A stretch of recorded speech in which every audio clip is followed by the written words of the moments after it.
دوستو، قرآن مجید فرقان حمید نے نبی کریم صلی اللہ تعالی علیہ وسلم کے جو مناصب بیان فرمائے ہیں، ان میں سے ایک منصب حضور کا یہ بیان کیا ہے کہ وَيُعَلِّمُكُمُ الْكِتَابَ وَالْحِکْمَةَ، کہ نبی پاک صلی اللہ تعالی علیہ وسلم تمہیں کتاب کی تعلیم دیں گے اور حکمت کی تعلیم دیں گے۔ وَيُعَلِّمُكُم مَّا لَمْ تَكُونُوا تَعْلَمُونَ، اور جو تم نہیں جانتے وہ سب میرے حبیب تمہیں سکھا دیں گے۔ نبی پاک صلی اللہ تعالی علیہ وسلم معلم کائنات بن کر دنیا میں تشریف لائے۔ جن جن چیزوں کی انسانیت کو، بنی نوع انسان کو، مسلمان کو حاجت و ضرورت تھی، وہ ساری چیزیں حضور علیہ السلام نے سکھائیں۔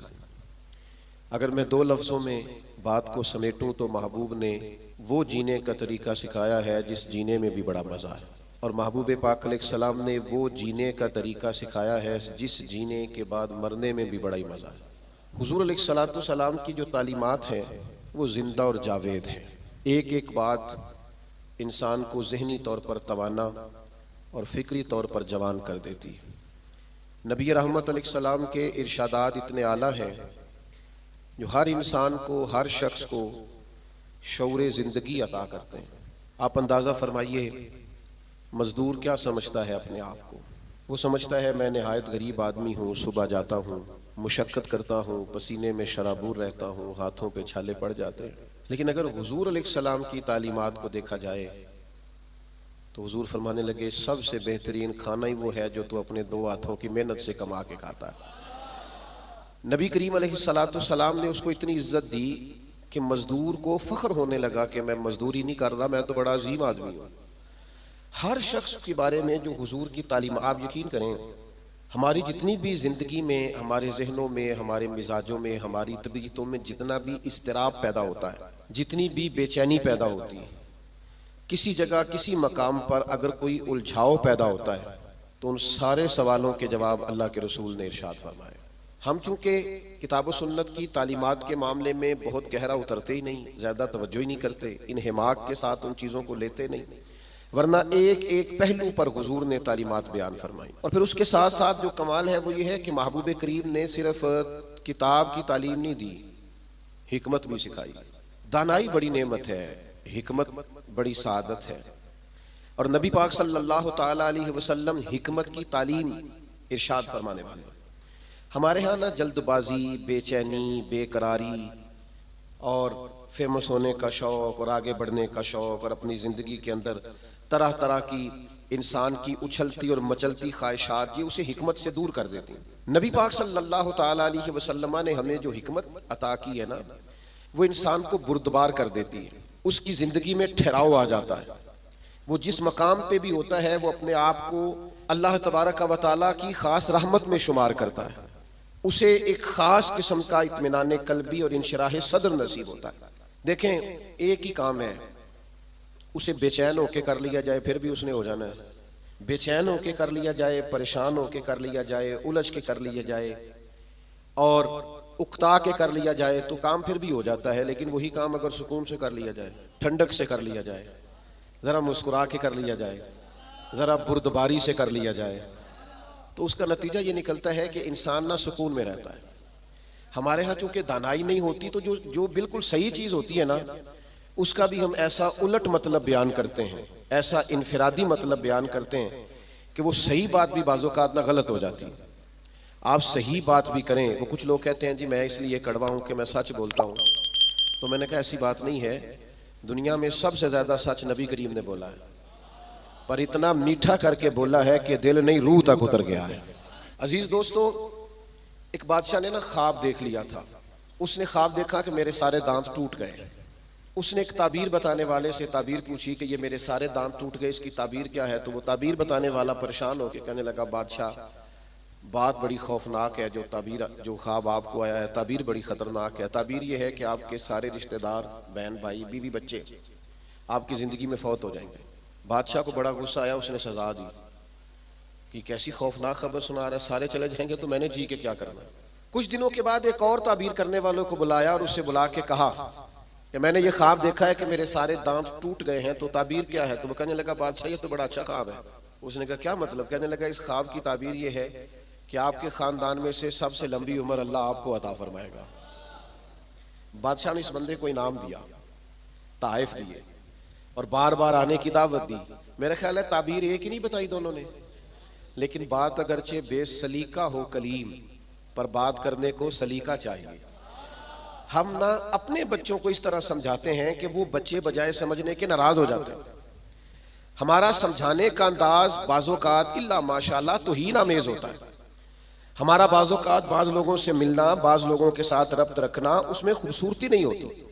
دانائی، تدبر، حکمت، معاملہ فہمی، یہ ایک بڑا ضروری کام ہے، ایک بڑا سمجھداری والا کام. نبی پاک صلی اللہ تعالی علیہ وسلم نے ہمیں حکمت سکھائی، دانائی سکھائی. پتہ ہے مسائل کب ہوتے ہیں؟ جب ہم انہیں ذہن پہ سوار کر لیتے ہیں.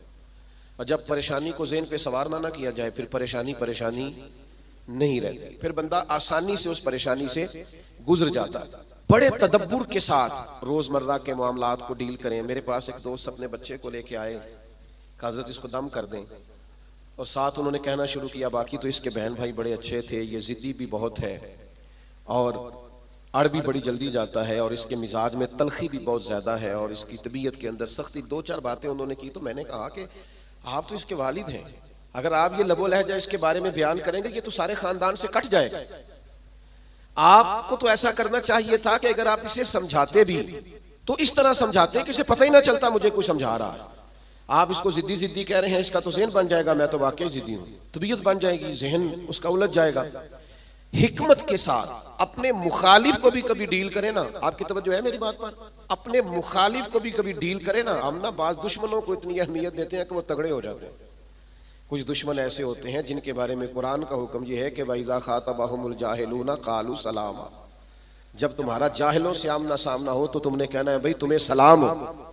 ہر آدمی سے الجھیں گے نہیں، ہر ایک سے بحث نہیں کریں گے، ہر ایک کے بارے میں یہ ذہن نہیں بنائیں گے کہ یہ بھی میرا دشمن ہے یہ بھی میرا مخالف.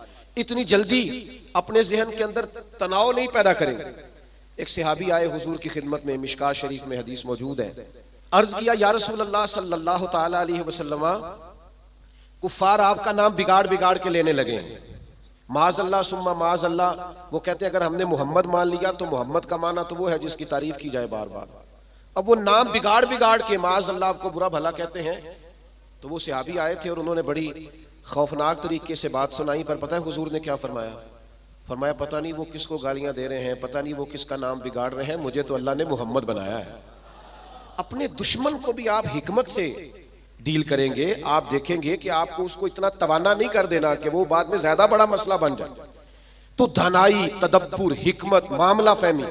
یعنی ایک شخص نے آ کے حضور کی بارگاہ میں عرض کیا میں اس شرط پہ کلمہ پڑھوں گا کہ میں نمازیں 2 پڑھوں گا. یہ صرف حضور کا اختیار ہے کہ نبی پاک کسی کو اجازت دے دیں، ورنہ کسی اور کا اختیار نہیں ہے. میں فقط 2 نمازیں پڑھوں گا، اگر آپ اجازت دیتے ہیں تو میں کلمہ پڑھتا ہوں. اللہ کے حبیب نے فرمایا تو آ جا 2 ہی پڑھ لینا.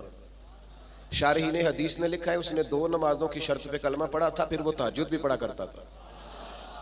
ہمارے ہاں نا لوگوں کو موقع ہی نہیں دیا جاتا مسجد آنے کا.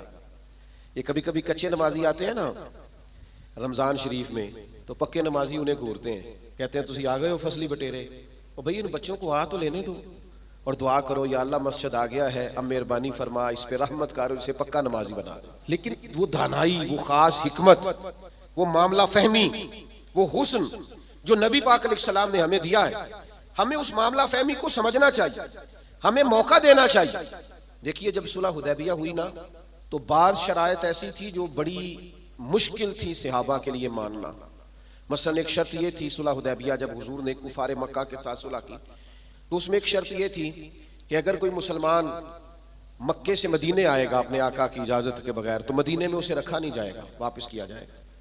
لیکن اگر کوئی مدینے سے مکہ جائے گا تو مکے والے واپس نہیں کریں گے.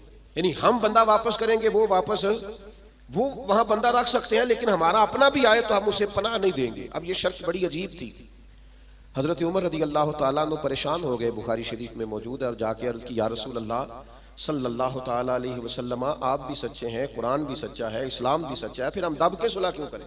تو نبی کریم نے فرمایا عمر میں اللہ کا رسول ہوں، میں وہی کہتا ہوں جو میرا رب حکم ارشاد فرماتا ہے. فرماتے ہیں میں جناب صدیق اکبر کے پاس بھی گیا کہ یہ عجیب بات ہے کہ وہ بندہ واپس نہیں کریں گے، ہمیں واپس کرنا پڑے گا. تو یہ ہم دم کے صلح کیوں کریں جب قرآن سچا، اسلام سچا، نبی کریم سچے؟ تو حضرت ابو بکر صدیق کے ایمان پہ قربان جائیں، انہوں نے بھی وہی لفظ دہرائے، کہنے لگے عمر وہ اللہ کے رسول ہیں، وہ جو بات بھی کرتے ہیں رب کریم کے حکم سے کرتے ہیں، لہذا انہوں نے جو کر دیا ٹھیک ہے۔ اب یہ وہ بظاہر شرط تھی جس سے لگ رہا تھا کہ مسلمان دب کے صلح کر رہے ہیں، لیکن آپ کو پتہ ہے سب سے زیادہ فائدہ اسلام کو اس شرط نے دیا۔ وہ جو مجاہدین اسلام مکہ مکرمہ سے ہجرت کر کے مدینہ طیبہ آتے، انہیں پتا تھا کہ حضور علیہ السلام ہمیں نہیں رکھیں گے۔ حضرت ابو البصیر رضی اللہ تعالیٰ عنہ اور اس طرح کے کچھ اور صحابہ یہ جب مدینہ طیبہ آئے اور حضور نے واپس کیا تو انہوں نے ایک تیسرے مقام پہ ڈیرا لگایا، وہاں سارے مجاہدین آہستہ آہستہ اکٹھے ہونے لگے۔ اس کا نتیجہ یہ نکلا کہ کافر جب بھی وہاں سے گزرتے انہیں تکلیف کا سامنا کرنا پڑتا، تو جس شرط پر وہ بڑے ڈٹے ہوئے تھے نا کہ ہم نے منوا لیا ہے، سب سے پہلے کفار مکہ اکٹھے ہو کے آئے کہ مہربانی کریں اس شرط کو تو ختم کریں، آپ اپنے لوگوں کو بلائیں مدینہ منورہ۔ تو تدبر، دانائی، معاملہ فہمی۔ ہم نا آہستہ آہستہ بڑے جلد باز ہو گئے ہیں، طبیعتوں میں بے چینی، بے قراری، ایک بات نہ ہماری مانی جائے ہم پریشان ہو جاتے ہیں، ذرا برابر ہماری طبیعت کے مخالف کوئی شخص بات کر دے ہم ڈسٹرب ہو جاتے ہیں۔ ہمارا ماحول اس قدر زیادہ پیچیدہ ہو جاتا ہے ذہنی کہ جو بڑے بڑے باصلاحیت لوگ ہیں، بڑے بڑے باشعور لوگ، وہ بھی حکیم نہ ہونے کی وجہ سے، دانا نہ ہونے کی وجہ سے اپنی صلاحیتوں سے کوئی فائدہ نہیں اٹھا سکتے۔ میرے نوجوان دوستوں، میرے بزرگوں، اپنی زندگی میں کمال بردباری پیدا کریں، کمال حوصلہ پیدا کریں، طبیعت کے اندر ٹھہراؤ لائیں۔ آپ محسوس کریں گے کہ بہت سارے بگڑے ہوئے کام سنورنے لگیں۔ آپ کتنی بھی جلد بازی کر لیں، جب تک اللہ کا حکم نہیں ہونا کام درست، آپ ڈاکٹر کے پاس دوائی لینے جاتے ہیں، آپ کے مرض کی تشخیص ہونے کے بعد ڈاکٹر صاحب نسخہ لکھتے ہیں، کہتے ہیں یہ ایک پتہ گولیوں کا لے لو، ایک صبح کھانا، ایک دوپہر کھانا، ایک شام کھانا، اور یہ سیرپ لے جاؤ، ایک چمچ صبح استعمال کرنا، ایک شام کرنا۔ تو اگر کوئی شخص کہے مجھے جلدی ہے ٹھیک ہونے کی، میں نے ساری گولیاں اکٹھی کھانی ہے، وہ کہ مجھ سے انتظار نہیں ہوتا، میں نے سارا سیرپ اکٹھا ہی پینا ہے، ٹھیک ہوگا کہ زیادہ بیمار ہو جائے گا؟ وہ گولیاں، وہ دوائی ہے شفا کے لیے، لیکن اگر آپ اس دانائی کے طریقے کے مطابق استعمال نہیں نہ کریں گے جو استعمال کرنے کا طریقہ ہے، تو اس کا اثر غلط ہونے لگے گا۔ ہمارے مزاج کا جو الجھاؤ ہوتا ہے اور طبیعت کی جو جلد بازی ہوتی ہے، اور یہ جو بار بار جن لوگوں کو غصہ آتا ہے اور جو بار بار جبر میں آ جاتا ہے، بار بار ٹھنڈے ہو جاتے ہیں، تانے شانے کبھی مل جائیں تو سن لینے چاہیے، کیا حرج ہے؟ تانوں کا بھی تو مزہ ہے نا، یہ مزہ لیں، یہ سرور حاصل کریں۔ میں کالج میں پڑھتا تھا تو جو میرا دوست سب سے زیادہ مجھے تنگ کرتا تھا نا، مولوی کہہ سب سے زیادہ، پھر ایک دن اسی کا مجھے فون آیا کہ یار کدھر میل تیرے نال تصویر کھچانی ہے، انج بھی سجن واہ واہ تے انج بھی سجن واہ واہ۔ تو ایک دوست مجھے کہنے لگے میں نے میلاد کی جھنڈیاں اور لائٹیں لگائی ہیں تو مجھے دو بندے بڑے تانے دیتے ہیں۔ میں کہ بس دو، یعنی حضور کے نام پہ تانا کھانا اور دو سے ہی پریشان ہو گیا، یہ 200 بھی ہو تو اس کا مزہ لینا چاہیے۔ جے کر یار دے نام دا ملے میڑا، انہوں چولی پا لئیے پنجے سٹیے نا، تو جے کر یار دے نام دی ملے سولی، پھر چوٹا چوٹ لئیے پیشانٹیے نا۔ اگر کبھی یہ تانا ملتا ہے تو اس کا مزہ لیں، آپ اس خوبصورتی کو انجوائے کریں، لیکن آپ پریشان ہو گئے ہو فلانے نے دو باتیں کر دی تو اچھا کیا نہ کر دی، اچھا کیا نہ کر دی، آپ کو سنبھلنے کا موقع ملے گا۔ وہ جی سارے میرا ساتھ چھوڑ گئے تو ٹھیک کیا سب نے، آپ مضبوط ہو جائیں گے جب سارے ساتھ چھوڑ جائیں گے۔ جب سارے ہٹ جاتے ہیں تو انسان کو سنبھلنے کا موقع ملتا ہے۔ جب تک ہم دانائی کے ساتھ، حکمت کے ساتھ معاملات کو نہیں لے کے چلیں گے، آپ اپنے بچوں کی پرورش کریں تو وہ طریقہ جو حضور نے ہمیں حکمت سکھائی، آپ اپنے بزرگوں کی خدمت کریں تو وہ طریقہ جو نبی پاک نے ہمیں سکھایا، آپ رشتہ داروں کے ساتھ لین دین کریں، معاملہ کریں، تجارت کریں تو وہ طریقہ اختیار کریں جو حضور نے ہمیں سکھایا۔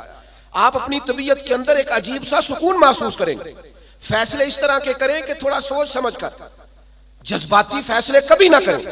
حضور کے اعلان نبوت سے پہلے جب دوبارہ بیت اللہ شریف کی تعمیر کی تھی نا اہل قریش نے، اب چونکہ وہ تھے تو سارے آپس میں، پر ہر قبیلہ ایک دوسرے سے لڑتا بہت تھا، تو ہر بات میں لڑ پڑتے تھے، میں نے آگے جانا ہے، میں نے آگے جانا ہے۔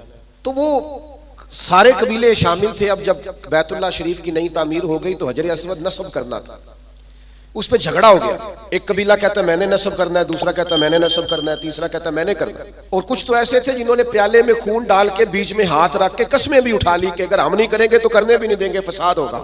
پھر طے ہوا کہ جو صبح سب سے پہلے حرم کعبہ میں داخل ہوگا اس سے فیصلہ کرائیں گے۔ کمال کی بات یہ کہ سب سے پہلے حرم کعبہ میں رسول رحمت تشریف لائے، اسیر دشمن کی چاہ میں بھی، مخالفوں کی نگاہ میں بھی، امی ہے، صادق ہے، معتبر ہے، میرا پیغمبر عظیم تر ہے۔